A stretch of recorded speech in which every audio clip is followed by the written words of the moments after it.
Fala, torcedor vascaíno, fala, torcedora vascaína, bem-vindos ao canal. Temos hoje aí o pré-jogo, né, de Vasco e Juventude. É um adversário que, apesar de não viver uma boa fase, é um adversário difícil, que o Vasco sempre teve dificuldade de vencer. É um adversário que surpreende muitas vezes o Vasco, tá? Então, a gente pode pegar os números de jogos do Vasco e Juventude. Foram 24 jogos, onde o Juventude venceu 8 e o Vasco 5. Nós temos 11 empates. Então é uma média aí de vitórias altas do Juventude, tá? Comparado às vitórias do Vasco. A média de gols do Juventude também é maior que a do Vasco. O Vasco tem 29 gols, 1,2 média de gol por partida contra o Juventude, enquanto o Juventude tem 32. É uma média de 1,3 gols por partida. Tá? O aproveitamento nesse jogo do Vasco é bem abaixo do Juventude. O Juventude tem 49% de aproveitamento, enquanto o Vasco tem 36%.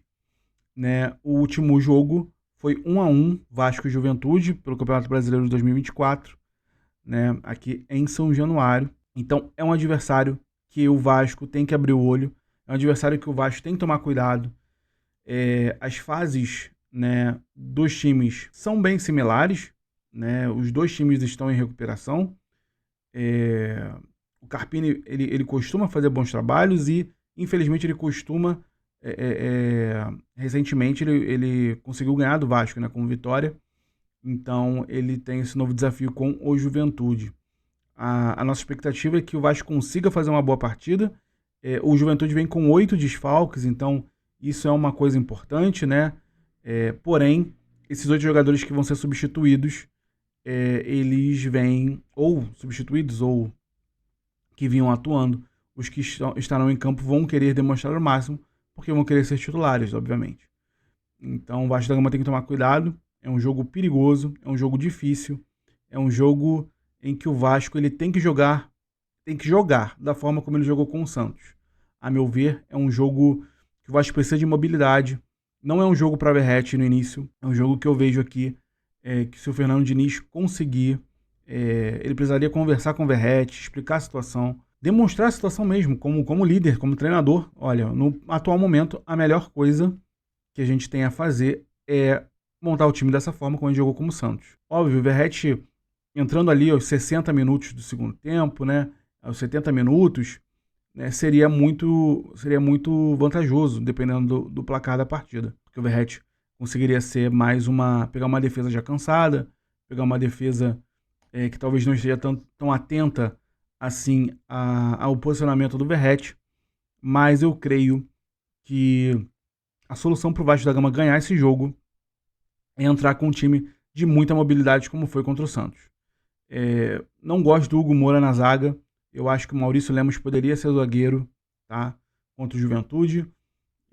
Já que não temos o Jair, seria interessante então tentar o Thiago Mendes para essa função, porque para a gente ter uma saída de bola, né?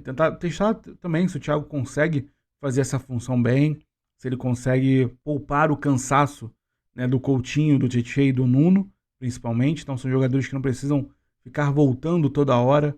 O Thiago tem uma qualidade no passe razoável, acho que bem similar à do Jair. Então, só que eu acho que ele tem mais força física que o Jair. Então ele conseguiria marcar de uma forma melhor. Isso tudo é achismo, né? A gente viu muito pouco do Thiago. Então, acho que seria importante essa substituição e, de fato, deixar o Hugo Moura no banco. Foi muito perigoso o primeiro lance contra o Santos. Ele poderia ter sido expulso se o juiz fosse mais criterioso, né? O juiz aplicou a regra, cartão amarelo, claro. Se ele fosse um pouco mais severo, né? Como era o início do jogo, eu acho que ele não foi severo por conta disso. Já era o início de jogo, o início da partida.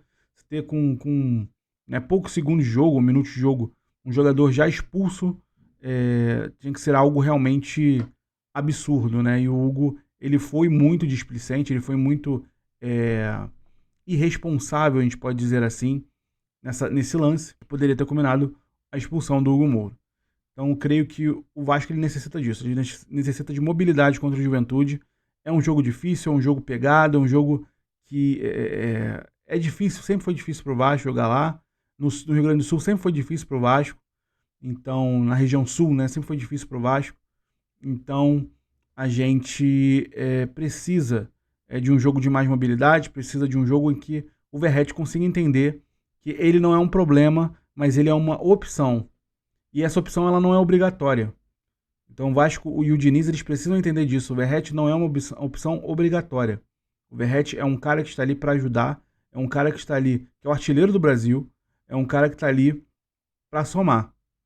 E em certos momentos ele não vai estar somando, porque a opção melhor é justamente um time mais móvel, um time de mais mobilidade, um time que ele não consegue exercer a parede, ele não consegue exercer a troca de passes com qualidade, como com outros jogadores do elenco.